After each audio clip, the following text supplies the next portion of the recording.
There was a dead girl in my aunt's bakery. I let out an undignified yelp and backed up a step, then another, until I ran into the bakery door. We keep the door open most of the time because the big ovens get swelteringly hot otherwise, but it was 4 in the morning and nothing was warmed up yet. I could tell right away that she was dead. I haven't seen a lot of dead bodies in my life. I'm only 14, and baking's not exactly a high-mortality profession. But the red stuff oozing out from under her head definitely wasn't raspberry filling. And she was lying at an awkward angle that nobody would choose to sleep in, even assuming they'd break into a bakery to take a nap in the first place. My stomach made an awful clenching, like somebody had grabbed it and squeezed hard, and I clapped both hands over my mouth to keep from getting sick. There was already enough of a mess to clean up without adding my second-hand breakfast to it. The worst thing I've ever seen in the kitchen was the occasional rat.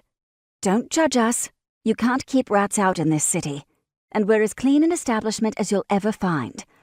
And the zombie frog that crawled out of the canals. Poor thing had been downstream of the cathedral, and sometimes they dump the holy water a little recklessly, and you get a plague of undead frogs and newts and whatnot. The crawfish are the worst. You can get the frogs with a broom, but you have to call a priest in for a zombie crawfish.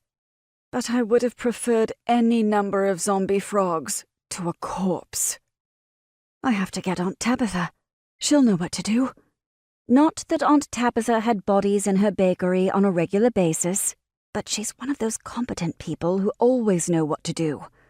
If a herd of ravenous centaurs descended on the city and went galloping through the streets, devouring small children and cats, Aunt Tabitha would calmly go about setting up barricades and manning crossbows, as if she did it twice a week.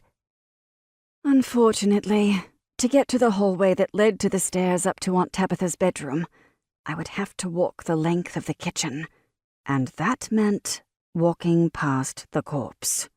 Stepping over it, in fact. Okay.